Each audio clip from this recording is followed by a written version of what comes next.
Hello everyone. Today we will discuss about Political Science 11th class chapter number 2. Chapter का नाम है rights in Indian constitution. इस video में हम आज कवर करेंगे important notes of the chapter and NCERT solution. NCERT के जो क्वेश्चन होते हैं एक्सरसाइज लास्ट में वो और इम्पोर्टेंट से नोट्स चैप्टर नंबर 2 के। चलो देखते हैं, स्टार्ट करते हैं। First of all there are bill of right. देखिए एक वर्ड है ये राइट्स। राइट्स होते हैं जो हमारे अधिकार होते हैं उनको राइट्स बोलते हैं, और बिल होता है जो एक लिस्ट बनाई गई होती है ना राइट्स की, उसको बिल बोलते हैं। तो बिल ऑफ राइट्स क्या हो गया, इसको एक बार देख लेते हैं। It is often a practice in most of democratic countries to list the right of citizen of the constitution itself. जहाँ जहाँ भी डेमोक्रेटिक कंट्री होती है, डेमोक्रेटिक सिस्टम ऑफ गवर्नमेंट होता है, वहाँ पर लगभग हर कंट्री में एक लिस्ट बनाई जाती है राइट्स के लिए जो सिटीजन को प्रोवाइड करवाए जाते हैं। तो उस लिस्ट को बिल ऑफ राइट कहते हैं। ये इसकी डेफिनेशन है, यहाँ भी ये रही। Such a list of rights mentioned and protected by the constitution is called bill of right. ठीक है, यहाँ पे ये है, यानी कि जो लिस्ट बनाई गई है राइट्स की उसको मेंशन किया गया है एंड कॉन्स्टिट्यूशन में, और उसको प्रोटेक्ट भी किया गया है कॉन्स्टिट्यूशन के द्वारा। ठीक है, ये इंपॉर्टेंट है यहाँ पे, प्रोटेक्टेड बाय कॉन्स्टिट्यूशन। ठीक है, प्रोटेक्ट भी करेगा, नहीं तो कोई वैल्यू नहीं रहेगी राइट्स की। अगर राइट्स हैं, मेंशन कर रखे हैं कॉन्स्टिट्यूशन में, संविधान में बोल रखा है कि राइट्स होंगे, लेकिन अगर उनको प्रोटेक्शन नहीं होगी, कोई भी राइट छीन लेगा, क्या फ़ायदा हुआ उस राइट्स का। इसीलिए प्रोटेक्शन बहुत ज़रूरी है, इसलिए यहाँ पे लिखा रखा है प्रोटेक्ट बाय द कॉन्स्टिट्यूशन। तो इंडिया में भी राइट्स हैं और उनको इंडियन कॉन्स्टिट्यूशन के द्वारा प्रोटेक्ट भी किया गया है, इसीलिए इसको बोला जाता है प्रोटेक्शन एंड मेंशन। ठीक है, चलिए तो सेकंड है आपका यहाँ पर, वो देख लेते हैं एक बार। वो ये है, थोड़ा जूम कर लूँ मैं, और कितना काफ़ी है। देखिए तो ये था बिल ऑफ राइट्स, हमने जो फर्स्ट किया। इसके बाद यहाँ पर है आपका यस, देखिए a bill of right prohibits government from thus acting against the right of the individual and ensure a remedy in case there is violence of this rights. तो यहाँ पर गवर्नमेंट भी फंडामेंटल राइट्स को violent नहीं कर सकती, उनको छीन नहीं सकती, क्योंकि कॉन्स्टिट्यूशन के अंदर इसका प्रोविजन दे रखा है कि अगर किसी के राइट्स वायलेशन होते हैं, छीने जाते हैं, मिलते नहीं, इंडिविजुअल राइट्स का हनन होता है, उसके खिलाफ गवर्नमेंट काम करती है, तो क्या होता है, इंडियन कॉन्स्टिट्यूशन के अंदर भी एक प्रोविजन दे रखा है। लास्ट वाला आप पढ़ोगे इसको, वो है जो रेमेडी दे रखा है, यानी कि उपचार करना, यानी कि समाधान दे रखा है कि अगर गवर्नमेंट भी किसी भी इंडिविजुअल के राइट्स को छीनती है या उसको प्रोवाइड नहीं करती, तो वो बंदा डायरेक्टली सुप्रीम कोर्ट में जा सकता है गवर्नमेंट के खिलाफ, और उसको उसके राइट्स मिल जाते हैं। ठीक है, तो ये रेमेडी दे रखा है इंडियन कॉन्स्टिट्यूशन के अंदर भी। चलिए देखते हैं इंडियन कॉन्स्टिट्यूशन में फंडामेंटल राइट्स की स्टार्टिंग कब की गई और कौन कौन से राइट्स हमारे पास हैं। फंडामेंटल राइट्स बेसिक राइट्स होते हैं इंडिविजुअल के। Fundamental rights in the Indian constitution, Motilal Nehru committee, जो ये थे मोतीलाल नेहरू, ये थे जवाहरलाल नेहरू के फादर थे, बहुत बड़े वकील थे। इनके अंडर में एक कमेटी बनाई गई। उन्होंने डिमांड की गई थी कांग्रेस पार्टी के अंदर 1928 में कि जो फंडामेंटल राइट्स हैं वो हर सिटीजन के पास होने चाहिए, और गवर्नमेंट के अगर गवर्नमेंट उनको वायलेंस करती है तो उसको प्रोटेक्शन भी मिलनी चाहिए सुप्रीम कोर्ट के द्वारा और कॉन्स्टिट्यूशन के द्वारा। तो ये डिमांड थी, इसको पढ़ लेते हैं एक बार। Motilal Nehru committee had demanded a bill of right as far back in 1928 the word fundamental rights that these right are so important that the constitution has separately listed them. Fundamental right इसलिए important है क्योंकि इनको constitution में अलग से जगह दी गई है, लिस्ट बनाई गई है, अलग से पार्ट बनाया गया है। पार्ट नंबर 3 में है, ये अलग अलग आर्टिकल में दे रखा है। Made special provisions for their protection, उनकी प्रोटेक्शन के लिए स्पेशल यहाँ पे प्रोविजंस बनाए गए हैं। The fundamental rights are so important that the constitution itself ensure that they are not violated by the government. ये बहुत ही इंपॉर्टेंट होते हैं इंडिविजुअल के लिए, इसीलिए गवर्नमेंट भी इनका वायलेशन नहीं कर सकती। इसका प्रोविज़न, इसका उपचार, इसका जो हथियार है वो कॉन्स्टिट्यूशन के अंदर भी दे रखा है, ठीक है, ताकि जो सिटीजन है वो डायरेक्टली सुप्रीम कोर्ट में मूव कर सकता है। कौन कौन से राइट्स होते हैं जो ज़रूरी हैं? इंडिया में 6 टाइप्स के हमारे पास राइट्स होते हैं। We have 6 type of rights, इनको बोलते हैं फंडामेंटल राइट्स। तो ये कौन से हैं देखिए यहाँ पर, we have 6 rights in Indian constitution. First है राइट टू इक्वालिटी, सबसे इम्पोर्टेंट भी है ये, क्योंकि जब समानता नहीं होगी, इक्वालिटी नहीं होगी, तो कैसा फिर वो सिटीजन जो है इंडिया में काम कर पाएगा, ठीक है। तो राइट टू इक्वालिटी ज़रूरी है। राइट टू इक्वालिटी में कई सारे प्रोविजन होते हैं। देखो, राइट टू इक्वालिटी यानी समानता का अधिकार है, ये दिया गया है। फर्स्ट है ये, आर्टिकल नंबर 14 में स्टार्ट होता है ये।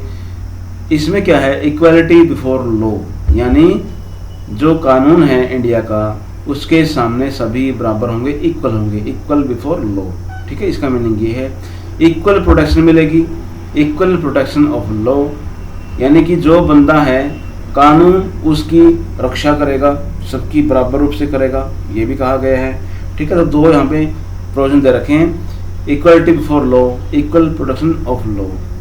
थर्ड इसमें पॉइंट है प्रोविजन ऑफ डिस्क्रिमिनेशन। ये सारे क्या हैं, राइट टू इक्वलिटी के पार्ट हैं, इसमें अलग अलग दे रखे हैं। प्रोविजन ऑफ डिस्क्रिमिनेशन, डिस्क्रिमिनेशन क्या होता है, भेदभाव करना, तो इसको मना किया गया है इंडियन कॉन्स्टिट्यूशन के अंदर। Provision of discrimination on the ground of religion, race, caste, sex, place of birth. तो ये 5 ग्राउंड दे रखे हैं अलग अलग यहाँ पे, कि किसी भी व्यक्ति के साथ भेदभाव नहीं किया जाना चाहिए। किस ग्राउंड पे, किस आधार पर, वो दे रखा है ग्राउंड ऑफ रिलीजन, धर्म के आधार पर कोई भेदभाव मत करो। रेस यानी कि किस प्रजाति का है वो, उसके आधार पर भी भेदभाव मत करो। कास्ट, किस कास्ट का है, उसके आधार पर भी भेदभाव नहीं करना चाहिए। सेक्स यानी कि वो मेल है और फीमेल है, लड़का है और लड़की है, इस बात पर भी भेदभाव नहीं करना चाहिए। प्लेस ऑफ बर्थ यानी कहाँ उसने जन्म लिया है, कहाँ का रहने वाला है, इस बात पर भी कोई भेदभाव नहीं होना चाहिए, इसको बैन किया गया है इंडिया में, ठीक है। ये है इक्वल एक्सेस टू शॉप। देखो पहले क्या हुआ करता, कुछ लोग जो है कुएं पे पानी भरने के लिए जाया करते, उनको मना कर दिया जाता, सबके कुएं अलग अलग हो करते पानी भरने के लिए। मंदिर में जो है कई लोग नहीं जा पाया करते, क्योंकि कास्ट बेस्ड सिस्टम जो यहाँ पे उस टाइम पे था, और क्योंकि कुछ कास्ट के लोग थे जो वो मांसाहारी थे, और लगभग जो है हिंदुस्तान के अंदर लगभग लोग शाकाहारी हुआ करते। तो मांसाहारी को अलग रखने के लिए उनके अलग से गांव से बाहर उनको बसाया जाया करता, और जब वो आया करते तो अनटचेबिलिटी इसी कारण से बनी थी कि वो लोग मांसाहारी थे, ठीक है। और यहाँ पे कास्ट बेस कुछ नहीं था, क्योंकि कर्म आधारित बन गया पहले सिस्टम जो था, कि कोई भी कुछ भी काम करो वो उसी कास्ट का बन जाया करता, ये सिस्टम बन गया। नहीं तो पहले क्या था भाई, अगर कोई किसी में अगर क्वालिटी है पढ़ाने की, जब किसी भी कास्ट का हो तो ब्राह्मण कहलाया करता। पहले बाई वर्क था, फिर बाद में बाई बर्थ बन गया, इसीलिए थोड़ा सा ये सिस्टम खराब हो गया। तो ये क्या था यहाँ पे, तो बाद में जो है इंडियन कॉन्स्टिट्यूशन ने इसको इक्वल कर दिया कि सभी लोग बराबर हैं, और सभी लोग जो है होटल में, वेल पे, कुएं पे, पानी भरने के लिए, नहाने के स्थान पे, रोड पे सभी लोग जा सकते हैं, कोई भेदभाव नहीं होगा। तो आजकल जो है ये ऐसा हो गया है, इक्वालिटी बन गई है, अच्छी बात हो गई है। तो equality of opportunity in public employment, जो गवर्नमेंट जॉब है उनके अंदर भी इक्वालिटी होगी, ठीक है, सबको मौका मिलेगा। एबोलिशन ऑफ अनटचेबिलिटी, देखिए ये है आर्टिकल नंबर 17 था एक, उसमें इसको हटाया गया है, एबोलिशन कर दिया किसको, अनटचेबिलिटी को। पहले छुआछूत थी, ये लोअर कास्ट का इसको मत छूना, या किसी चीज़ को ये छुएगा नहीं, मंदिर में नहीं आएगा या कुएं पे नहीं आएगा, इस तरह की बातें थी। तो वो इसीलिए थी क्योंकि वो मांसाहारी लोग हुआ करते, उनके लिए किया गया था। बाद में एक प्रथा बन गई, कस्टम बन गया, रीति रिवाज बन गया समाज का, ठीक है। तो समाज में बुराइयाँ आ जाती है, उसको दूर करना ही चाहिए स्टार्ट, आपको जब भी मौका मिले। तो अबॉलिशन ऑफ टाइटल्स, टाइटल भी खत्म कर दिया गया। टाइटल क्या होता है, मान लो कोई राजा है, वो अपने नाम करके लगाएगा राजा, उसके बेटे के नाम करके लगाएगा राजकुमार, उसकी पत्नी लगाएगी, राज पत्नी या कुछ भी जो है रानी लगाएगी, या उसका जो है बेटी होगी वो राजकुमारी लगाएगी। तो ये क्या थे पहले, या कोई जिम्मेदार है बड़ा वो जिम्मेदार लगा दिया, ठीक है। तो ऐसे क्या हुआ करता, बड़े बड़े ऑफिसर और जो किंग हुआ करते वो अपने नाम के आगे ऐसे लगा लिए, टाइटल लगाया करते, उनको बंद कर दिया ताकि समानता बनी रहे सब में। भाई कोई राजा का अपने आप को राजा मत समझे और कोई किसी को गरीब मत समझे ऐसे। तो भेदभाव खत्म करने के लिए सिस्टम बनाया गया था, टाइटल्स को खत्म किया गया, और ये जो है यहाँ पे छुआछूत थी, अनटचेबिलिटी को खत्म किया गया। एम्प्लॉयमेंट में सबको अपॉर्चुनिटी मौका मिला, ये भी दिया गया। सभी जो है कुएं वगैरह पे, शॉप पे, होटल पे, घाट वगैरह पे, रोड पे जा सकते हैं, ये भी मौका दिया गया। तो ये है राइट टू इक्वलिटी आपका फर्स्ट पॉइंट, ठीक है। सेकंड राइट क्या है हमारा, सेकंड राइट है फ्रीडम। राइट टू फ्रीडम बड़ा इंपॉर्टेंट है, अगर फ्रीडम नहीं होगी तो आप क्या कर पाओगे। तो इसमें क्या है, protection of right to freedom of speech. देखिए मेन इसमें क्या है, फ्रीडम का मीनिंग है freedom of speech and expression, यहाँ पे दे रखा है, ठीक है।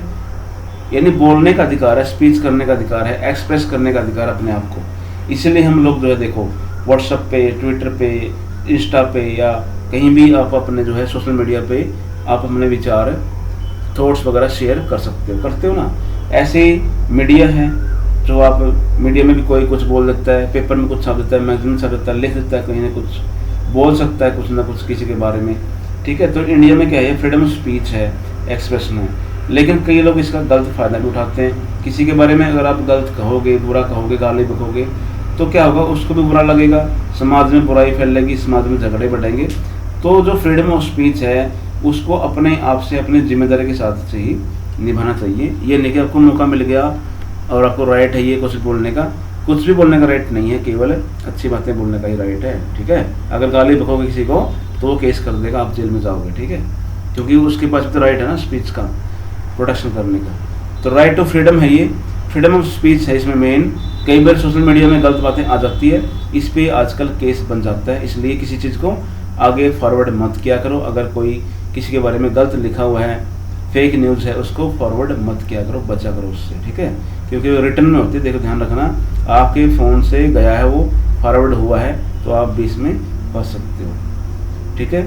असेंबल पीसफुली, कहीं पर भी इकट्ठे होना पीसफुल तरीके से, ये भी हमारा राइट है, ठीक है। ये नहीं कि हथियार उठा लिया तो फिर तो पुलिस पकड़ लेगी, लेकिन शांतिपूर्ण तरीके से पीसफुली हम कहीं भी इकट्ठा होकर अपनी बात कह सकते हैं, ये है बात।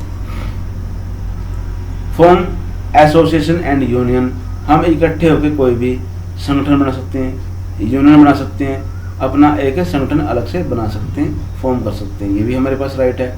Move freely through out the India, पूरे इंडिया के टेरिटरी में कहीं भी हम जा सकते हैं, मूव कर सकते हैं फ्रीली, ठीक है, कोई नहीं रोकने वाला। आप अगर दिल्ली घूमना चाहते हो, मुंबई जाना चाहते हो, कोलकाता, चेन्नई, कहीं भी आप जाओ, ठीक है, ऑल इंडिया में आप कहीं भी जाके घूम सकते हो। इंडिया के टेरिटरी में आपको अपना जो है आईडी कार्ड अगर कहीं दिखाना हो तो दिखा सकते हो, नहीं तो कोई यहाँ पर रोक टोक नहीं होती, ठीक है। Reside and settle in any part of India, आप कहीं भी जाकर रह सकते हो, वहाँ जाके सेट हो सकते हो। मान लो जॉब लग गई आपकी, आप आर्मी में लग गए, ठीक है, IAS बन गया, IPS बन गया, आपकी जॉब वहाँ नागालैंड में लग गई, असम में लग गई, केरला में लग गई, कहीं भी ऑल इंडिया में कहीं अगर जॉब लग गई, अंडमान निकोबार में लगती है कई बच्चों की, तो आप वो वहाँ जाके सेट हो जाते हैं। तो क्या है, अपने बिजनेस के हिसाब से, रहने के हिसाब से आप कहीं भी जाके सेट हो सकते हो, एनी पार्ट ऑफ इंडिया, ये फ्रीडम है। प्रैक्टिस एनी प्रोफेशन, इसमें एक बात और है, देखो settle in any part of India, पहले केवल कश्मीर को छोड़ रखा था कि कश्मीर में आप जा घूम सकते हो, लेकिन वहाँ पे जाके रह नहीं सकते, ज़मीन नहीं खरीद सकते, लेकिन अब वहाँ भी ओपन हो गया है, तो वहाँ भी आप जाके जम्मू कश्मीर में भी रह सकते हो, ज़मीन खरीद सकते हो, ठीक है। प्रैक्टिस एनी प्रोफेशन, किसी भी प्रोफेशन को, कोई भी जॉब आप कर सकते हो, ठीक है। और कैरी एनी ऑक्यूपेशन, किसी भी ऑक्यूपेशन को, बिजनेस को, ट्रेड को आप क्या है ऑक्यूपाई कर सकते हो, कैरी कर सकते हो, यानी कोई भी काम कर लो, कोई ट्रेडिंग कर लो, कोई जॉब कर लो, आपको कोई मनाही नहीं, कहीं भी जाकर रह लो, कहीं सेट हो जाओ, ठीक है। Protection in respect of conviction of offence, offence क्या होता है, अपराध, ठीक है। तो ऑफेंस से बचने के लिए भी आपके पास प्रोटेक्शन होगी, यहाँ पे आपके लॉ के सामने जो है सब बराबर होते हैं, इसलिए अगर कोई गलती हुई है तो आपको क्या होगा, वकील मिलेगा, तो आप अपने बारे में कुछ कह सकते हो कोर्ट में जाकर, ये फ्रीडम आपके पास राइट टू लाइफ आपके पास है और पर्सनल लिबर्टी है, ठीक है। ये क्या है, जिंदा रहने का अधिकार है भाई हम, ठीक है। राइट टू लाइफ है और पर्सनल लिबर्टी है हमारी। राइट टू एजुकेशन का प्रोटेक्शन भी हमारे पास, और अगर अरेस्ट कर लिया पुलिस ने, डिटेंशन कर लिया हमें किसी केस में, तो उसमें भी हमें प्रोटेक्शन मिलती है, वकील वगैरह मिलेगा, अपनी बात कहने का मौका मिलेगा जज के सामने।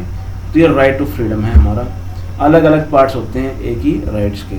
ये है थर्ड हमारा राइट, ये है राइट अगेंस्ट एक्सप्लॉयटेशन। ये होता है शोषण करना। शोषण करने के विरुद्ध हमारा एक अधिकार है। अगर कोई हमारे, मान लो क्या होता है, चाइल्ड लेबर करते हैं कई बार, बच्चों को फैक्ट्री में लगा दिया, ढाबे पे लगा दिया, तो उसका शोषण हो रहा है, ठीक है, जॉब करवा रहे हैं उससे। तो वो क्या है कि हमारे पास राइट अगेंस्ट एक्सप्लॉयटेशन है। अगर कोई बच्चा कहीं फैक्ट्री वगैरह में मजदूर है, या कई बार क्या होते हैं बड़े बड़े खेतों में या बड़े बड़े बागों में या कोई बड़े बड़े टी प्लांट्स वगैरह में मजदूर वगैरह भगवा होते हैं, तो उनको बोलते हैं लेबर जो है, फॉरेस्ट लेबर बोलते हैं उनको, ज़बरदस्ती काम करवाना, फ्री में काम करवाना, वो सब बैन किया गया ताकि इक्वलिटी बने रहे और सबके जो है प्रोटेक्शन मिले।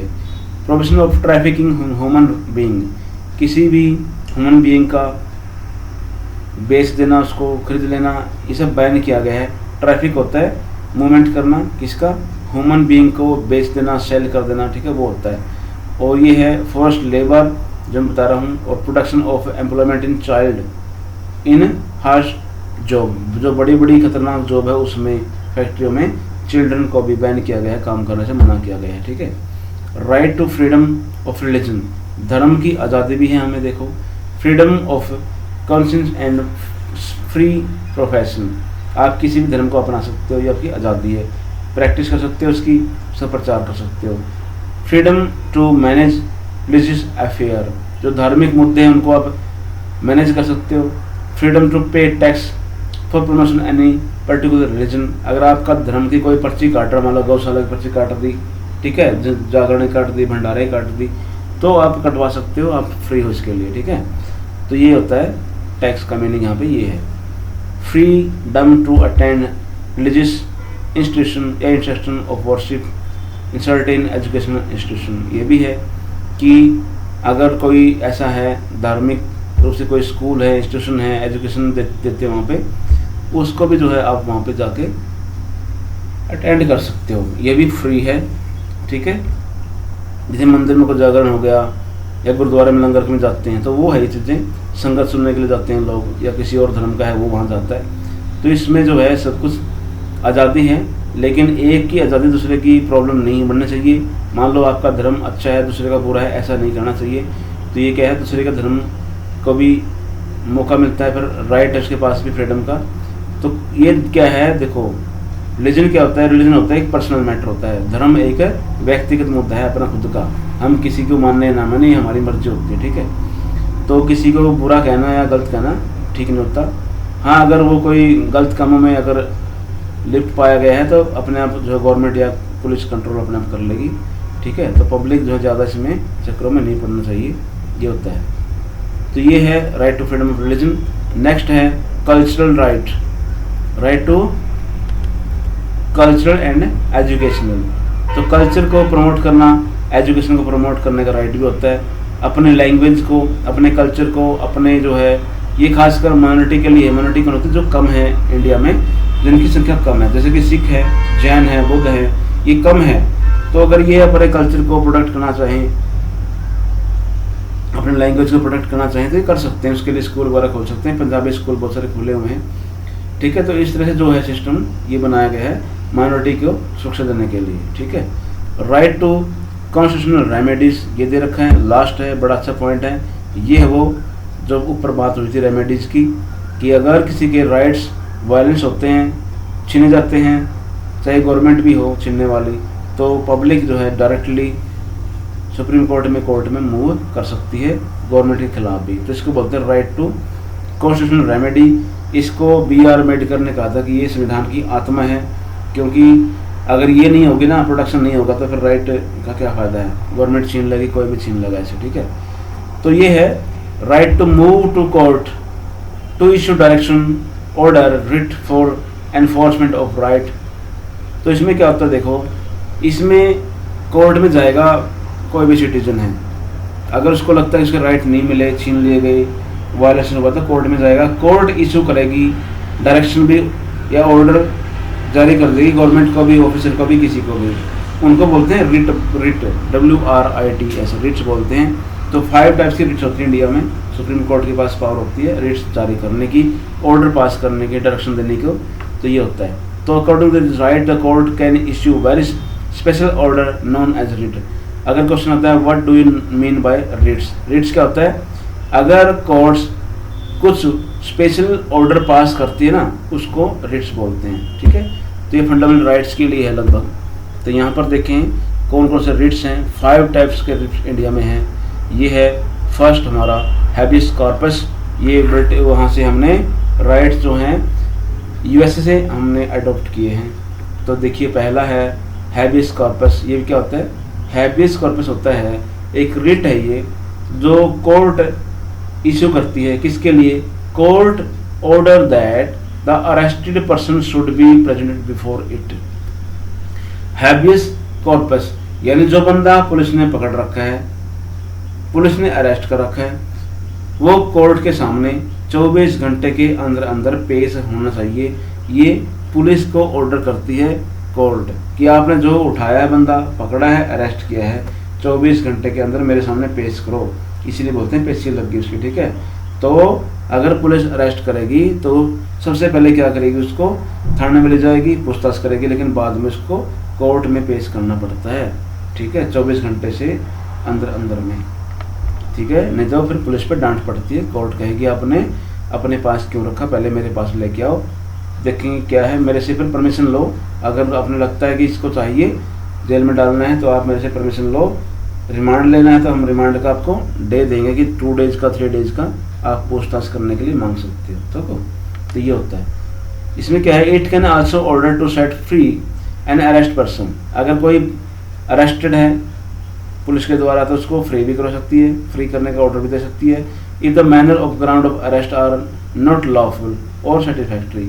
अगर वैसे किसी को उठा लिया और वो कोर्ट में चले गए, उसके पेरेंट्स या परिवार वाले, तो क्या करेंगे? कोर्ट तुरंत उसको बेल करवा देगी, छुड़वा देगी, फ्री भी करवा देगी। ठीक है, अगर वो गलत तरीके से उठाया गया है। अगर पुलिस कहेगी भाई तो अपराधी है, चोरी की है, ठीक है, तो उसकी फिर रिमांड मांगेगी। फिर कोर्ट उसको रिमांड का टाइम देती है, हाँ भाई तुम 2 डेज 3 डेज 7 डेज रख लो पूछताछ करने के लिए। फिर वहाँ पर ट्राई करते हैं पुलिस वाले। ठीक है, रिमांड के टाइम पे कि बता तूने चोरी की है, कहाँ छुपाया है माल। तो ये होता है। सेकंड है मेंडामस। ये देखो एक ऐसा सिस्टम है, writ issue when the court find that a particular office holder is not doing legal duty.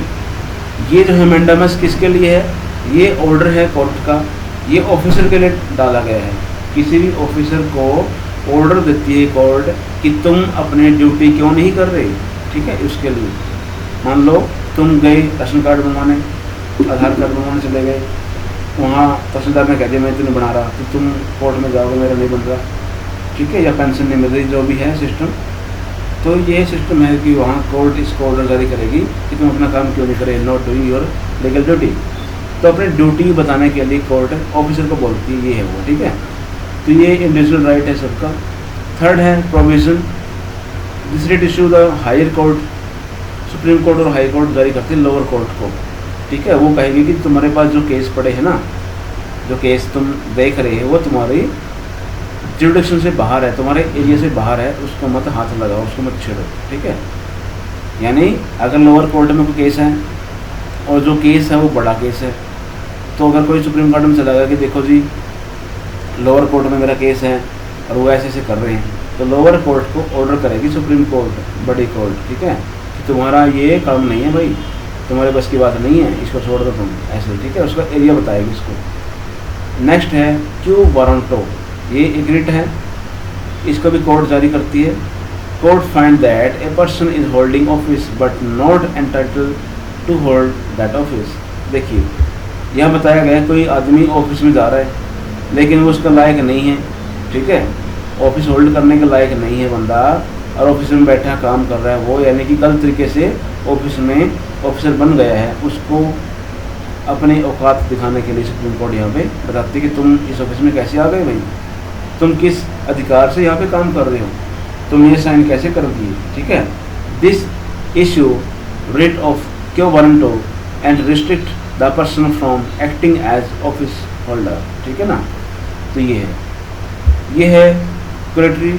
इसमें क्या होता है देखिए, इसमें होता है under the wrist the court order the lower court को ऑर्डर करेगी, ठीक है। क्या कहेगी, transfer a matter pending before it, यानी अगर लोअर कोर्ट में कोई केस है तो सुप्रीम कोर्ट उसे कहेगी तुम्हारे पास जो पेंडिंग काम है मेरे पास भेज दो, ठीक है ना। तो पेंडिंग काम को अपने पास मंगा लेती है। ये है लास्ट वाला आपका क्रेटरी, ठीक है। तो ये आपके हो गए rights of fundamental duty rights के अंदर। आगे है नेशनल ह्यूमन राइट्स कमीशन। ये बड़ा इंपॉर्टेंट है। ये 93 में बना था, इस्टेब्लिश किया गया था इंडियन गवर्नमेंट के द्वारा। इसको नेशनल ह्यूमन राइट्स कमीशन कहते हैं। राइट्स के बारे में बात कर रहा है, ठीक है।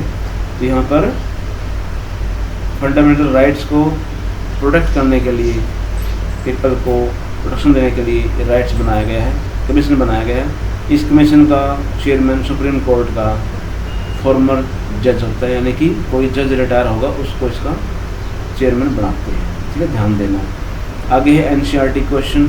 एनसीईआरटी सॉल्यूशन है इस चैप्टर के, जो आपके एक्सरसाइज है एनसीईआरटी के अंदर वो दे रखे हैं। इसमें कौन कौन से देख लेते हैं एक बार। देखिए फर्स्ट है ट्रू और फॉल्स के, बड़े इजी है, आपने पहले कर भी रखे होंगे। देखिए राइट ट्रू और फॉल्स अगेंस्ट ईच स्टेटमेंट दे रखी है, हमने बताना है ट्रू और फॉल्स है। A bill of right lays down the right enjoy by the people of a country. Bill of right क्या होता है, ऐसे राइट होते हैं जो पीपल ऑफ कंट्री, जो पब्लिक है वो इंजॉय करती है, इनको करती है ना। ट्रू है, बिल्कुल ठीक है, क्योंकि राइट्स वही होंगे जो पब्लिक इंजॉय करेगी उसके लिए। A bill of right protect the liberty of individual को फ्रीडम प्रदान करती है, लिबर्टी प्रदान करती है, जो बिल्कुल राइट है, ट्रू है। Every country of the world has a bill of right. भाई एवरी कंट्री लिख रखा है, जरूरी नहीं कि सभी में हो, ध्यान देना। एवरी कंट्री लिख रखा है तो यहाँ पे एवरी मीनिंग गलत हो गया। अगर यहाँ पे इंडिया होता तो ठीक होता, लेकिन एवरी कंट्री है, यानी कि सभी कंट्री में नहीं होता, फॉल्स है ये, ठीक है। कहीं पे किंग है, कहीं पे तनाशाह है, वो नहीं करते। चाइना है, साउथ कोरिया है, क्यूबा है, पाकिस्तान है, इनमें नहीं है राइट्स, ठीक है ना।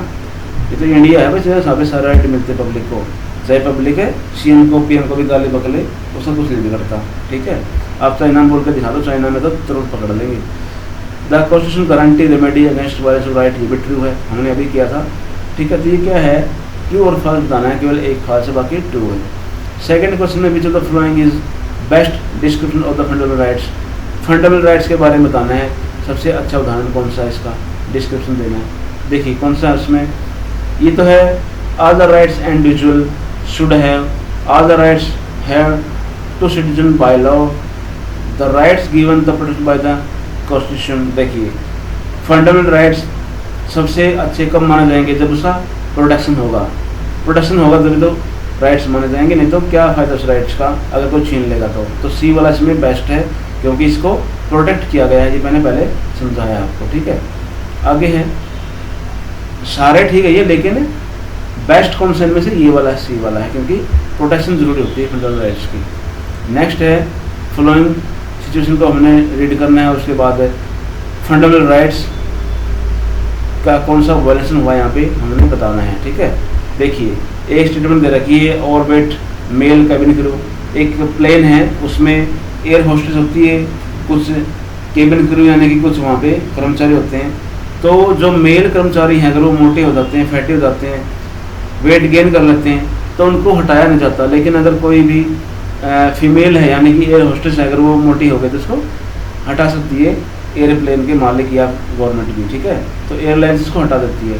तो ये क्या है, ये दे रखा है यहाँ पे राइट टू इक्वलिटी का वायलेशन हुआ है, ठीक है ना, क्योंकि सेक्स के बेस पे क्या किया गया, यहाँ पे डिस्क्रिमिनेशन किया गया है, क्योंकि मेल को हटाया नहीं और वुमेन को हटा दिया, वो वाली बात हो गई कि भेदभाव किया गया। ये है सेकंड, डायरेक्टर में documentary film that criticise the policy of government.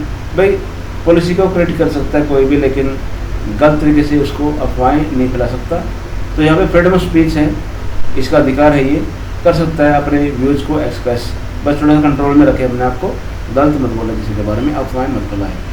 तो यहाँ पे अलग अलग दे रखा है, यहाँ पे देखिए किस अधिकार की बात हो रही है। रेड में स्टेटमेंट है और आपके बाद में जो है ये स्टेटमेंट का यहाँ पे नीचे लिख रखा है कौन से राइट्स के बारे में बात की गई है, ठीक है ना। ये रही तेलुगु मीडियम यानी कि अपनी लैंग्वेज और कल्चर को बचाना, कल्चरल राइट हो गया ये, ठीक है। हमने अभी डिस्कस किया था तेलुगु लैंग्वेज क्या लोकल लैंग्वेज है तो कल्चर में आएगी, कल्चरल राइट हो गया, एजुकेशनल राइट हो गया, हमने डिस्कस किया था आगे आगे, ठीक है। तो ये कुछ राइट्स हैं यहाँ पे, इसके बारे में बता रखा है। नेक्स्ट है यहाँ पे ये रहा 4th क्वेश्चन में है करेक्ट इंटरप्रिटेशन बताने हैं कल्चरल और एजुकेशन राइट की, सही से सही कौन सी है देखना है। देखिए only children belong to the minority group that had option educational institution and case study है, ये है जो यहाँ पे बता रखी है, ये गलत है। सेकंड कौन सी है करेक्ट चूज करनी है आपने, ठीक है ना। कल्चरल राइट में करेक्ट चूज करनी है, तो कोई भी कर सकता है कल्चर में, तो सबको एजुकेशन मिलना चाहिए, केवल माइनॉरिटी को नहीं, सबको होना चाहिए। तो यहाँ पे बी वाला सही है। Government school must ensure that children of minority group will be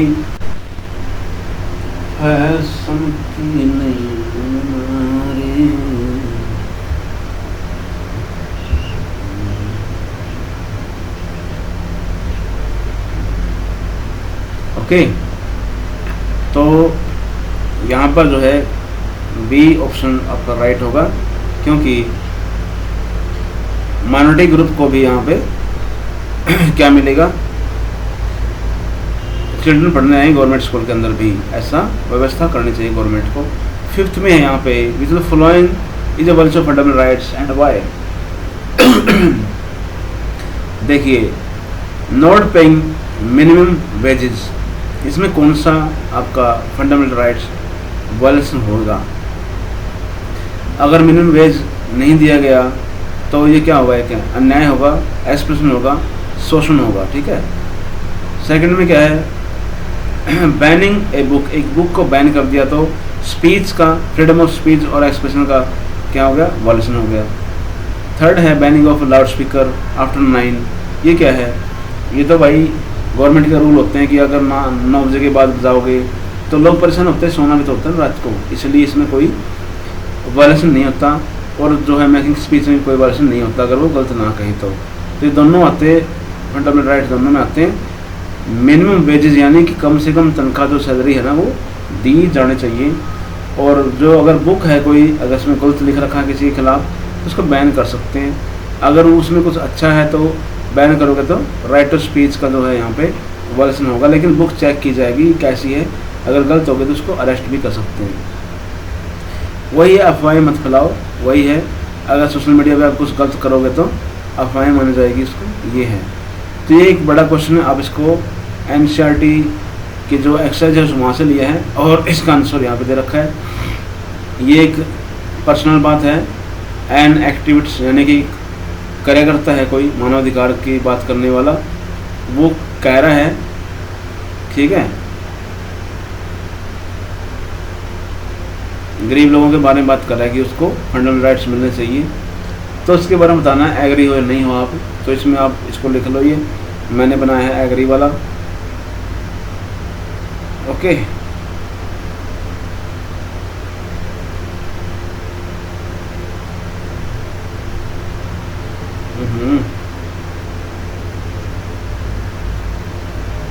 okay, ये है 6 क्वेश्चन, ये 7 क्वेश्चन है।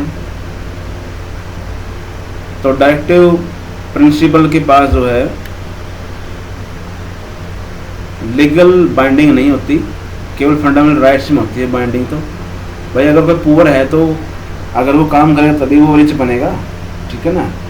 तो यहाँ पे जो है डायरेक्टिव प्रिंसिपल होते हैं कुछ, हमने पहले किए हैं चैप्टर के अंदर, वो है ये कि फंडामेंटल राइट्स और डायरेक्टिव प्रिंसिपल में क्या डिफरेंसेस है। दोनों में डिफरेंस ये है कि फंडामेंटल राइट्स अगर वायलेट होंगे तो उनके लिए कोर्ट में जा सकते हैं, लेकिन डायरेक्टिव प्रिंसिपल के लिए कोर्ट में नहीं जा सकते, वो केवल निर्देश हैं, प्रिंसिपल हैं, आदर्श हैं, मॉडल हैं केवल, ठीक है। 7 क्वेश्चन है आपका ये, कि ये भी ऐसा ही क्वेश्चन है, आप इसको भी आंसर नोट कर सकते हो, यहाँ एक्सप्लेन करने वाली कोई बात नहीं है, ठीक है, अच्छे से कर लो। ये मैं इसको थोड़ी देर के लिए रोक दिया है।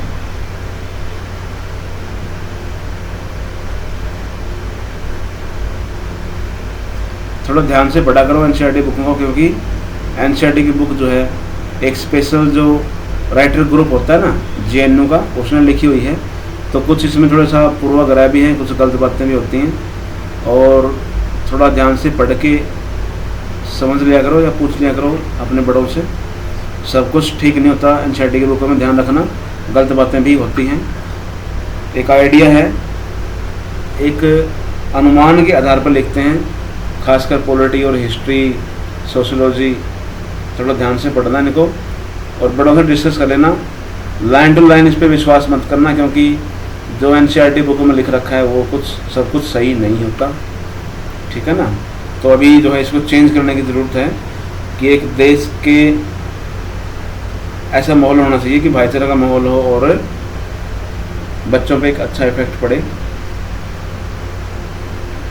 ठीक है ना। कई बार इसमें जाति पाति की बातें, कास्ट की बातें, धर्म की बातें ज़्यादा पढ़ाई जाती है, बिल्कुल गलत है, गलत इफेक्ट होता है बच्चों पे इसका।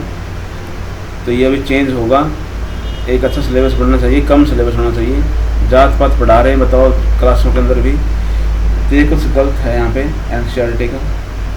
इसके ऊपर ऑब्जेक्शन भी आए हुए हैं टीचर्स के भी, स्टूडेंट के भी, पेरेंट्स के भी। तो अभी गवर्नमेंट इसको देख रही है, पिटिशन डाल रखी है, इसलिए लाइन टू लाइन इस पर विश्वास करने की ज़रूरत नहीं है।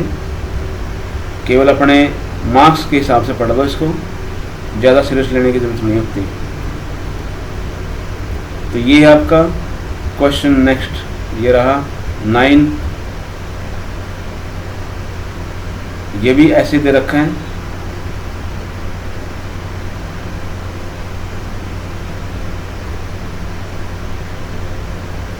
इसको आप आराम से रोक के लिख सकते हो बाद में। तो ये है 10 नंबर क्वेश्चन, फंडामेंटल राइट्स कौन सा सबसे इम्पोर्टेंट है। तो राइट टू इक्वलिटी होगी तभी कुछ काम बनेगा, राइट टू फ्रीडम होगा तभी कुछ काम बनेगा। अपने हिसाब से कोई भी एक चूज करके लिख लो जो आपको ठीक लगता है। यहाँ मैंने राइट टू इक्वलिटी लिखा है, ठीक है ना, ये इम्पोर्टेंट था, इसको आप नोट कर लो। तो ये कुछ आपके क्वेश्चन हो गए एनसीईआरटी के। तो यहाँ पर जो है एनसीईआरटी बुक के सारे चैप्टर हमने कर लिए और आज के लिए इतने काफ़ी है। थैंक यू, ध्यान से करना। Okay bye.